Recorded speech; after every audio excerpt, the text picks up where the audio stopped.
내년 1월 차기 축구협회장 선거가 예정된 가운데 차기 축구협회장이 누가 될지 누리꾼들의 관심도 커지고 있다. 한 축구 커뮤니티에서 누가 차기 축구협회장을 맡았으면 좋겠냐는 설문을 실시했고 다양한 의견이 나온 가운데 한국 축구 요직을 맡은 적이 없는 새로운 인물의 이름이 많이 언급돼서 눈길을 끌었는데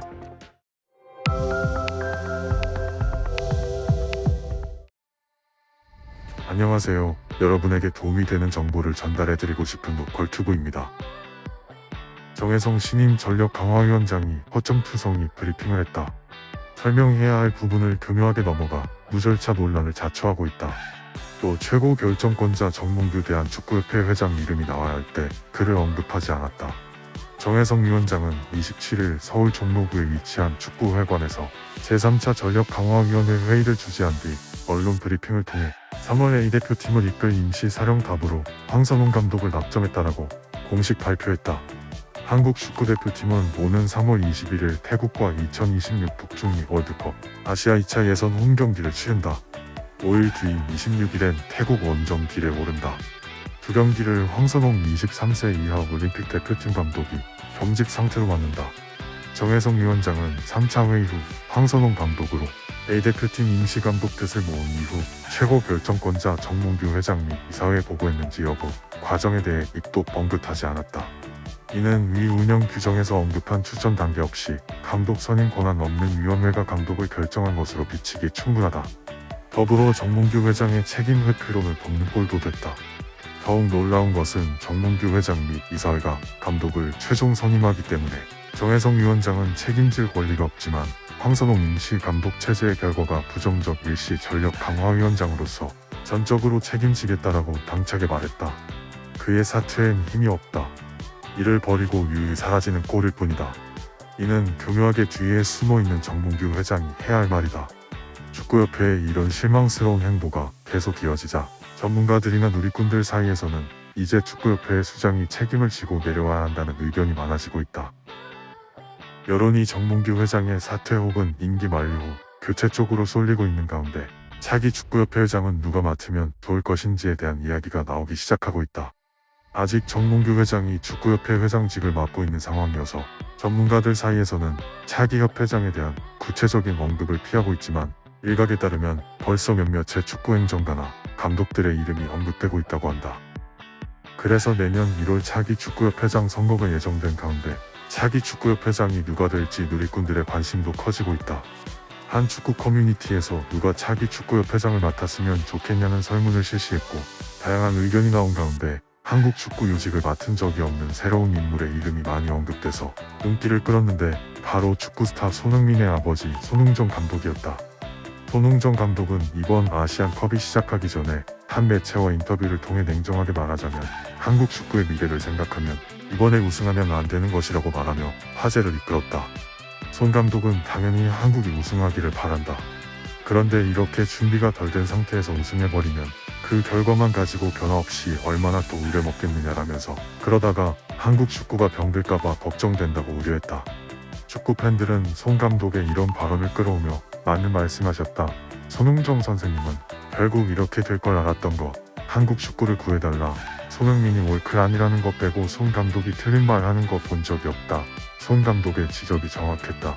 그 누구보다 대한민국 축구 현실을 잘 아시는 분 등 반응을 쏟아내며 이렇게 현 문제를 가장 통찰하고 있는 인물이 축구협회장을 맡아야 하는 게 아니냐는 의견들도 나오고 있다. 손 감독 스타일상 이러한 요직을 맡을 인물은 아니라는 의견이 나오고 있는 가운데 여론이 형성되면 또 모르는 일이라는 의견도 나오고 있어 앞으로의 행보가 기대된다. 누리꾼들 사이에 손흥정 감독과 비슷하게 차기 축구협회장으로 언급되는 인물은 박지성 현 전북 현대모터스 테크니컬 디렉터이다. 2014년 축구화를 벗은 박지성 디렉터는 은퇴 2년 뒤 국제축구연맹 마스터 코스에 합격해 행정가 수업을 들었다. 2017년 한국인 최초 국제축구평의회의 자문위원에 위촉된 박 디렉터는 대한축구협회 유스전략본부장을 역임한 뒤 현재 전북에서 테크니컬 디렉터 역할을 수행하고 있다. 전북은 지금껏 해외에서 오랜 기간 선수 생활을 이어온 박지성 디렉터의 인적 네트워크를 쏠쏠히 활용했다. 특히 박 디렉터는 지난 1월 전북이 디 마테오 어드바이저를 데려오는데 크게 기여했다. 박지성은 프리미어리그 맨체스터 유나이티드에서 오랜 기간 활약하며 많은 우승을 차지해서 축구팬뿐만 아니라 현역으로 뛰는 선수들 또한 존경하며 많이 따르고 있다는 점에서 현재 분배되어 있고 갈라져 있는 축구협회를 잘 추스릴 수 있는 인물로 주목받고 있다. 또 오랜 시간 네덜란드, 잉글랜드에서 활약하며 쌓은 축구 선진국들의 인맥들을 대한축구협회에 불러오게 된다면 행정 쪽에서도 한 단계 성장을 기대할 수 있는 부분이 있다. 누리꾼들은 은퇴 후 코치나 감독 등 매니지먼트에 관심은 일체 가지지 않고 축구 행정에만 집중한 박지성이 현 축구협회에 가장 필요한 인물이라는 의견을 쏟아냈다. 손흥정과 박지성 이외에 언급된 다른 인물들을 보면 이영표 전 강원FC 대표이사, 정의선 전북 현대모터스 구단주, 히딩크 전 대한민국 대표팀 감독 등이 꼽히고 있다. 이영표 전 강원FC 대표이사는 현역 시절 K리그는 물론 유럽, 중동, 북미 축구를 경험해 다양한 대륙의 축구 인프라에 대해 알고 있다는 점과 강원FC와 축구협회 요직을 경험했다는 점에서 한국 축구에 대한 이해도가 높다는 점을 들어 추천을 받았다. 하지만 반대의 의사를 표현하는 누리꾼들도 있었는데 2023년 축구협회에서 승부조작 선수들을 기습사면 하는 과정에서 축구협회 부회장을 역임하고 있던 이영표는 그 책임에서 자유로울 수 없으며 그 당시에 요직에 있었던 거면 결국 정몽규 회장 라인이지 않느냐는 게 그 이유였다. 그 다음으로 언급된 정의선 현 전북 현대모터스 구단주의 경우에는 전북 구단주와 대한양궁협회 회장을 겸직하면서 모두 잘 이끌고 있는 부분을 주목했다. 특히 올림픽 때마다 양궁 대표팀의 성적이 좋은 것과 더불어 나오는 미담들을 통해 협회장이라면 이렇게 일을 해야 하는 것이라는 이야기가 나온다. 하지만 현 상황에서 양궁협회장과 축구협회장을 동시에 겸직할 수 없다는 점에서 현실성이 크지 않다는 의견이 있다.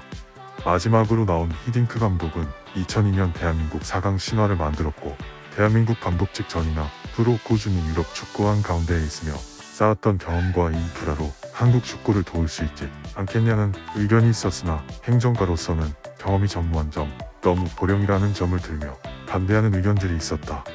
이렇게 다양한 의견이 나오고 있는 가운데 정몽규 축구협회장이 사선에 도전할지 만일 하지 않는다면 어떤 인물들이 후보로 나오게 될지 귀추가 주목되고 있다. 오늘 준비한 이야기는 여기까지고 재밌으셨다면 구독과 좋아요 부탁드립니다.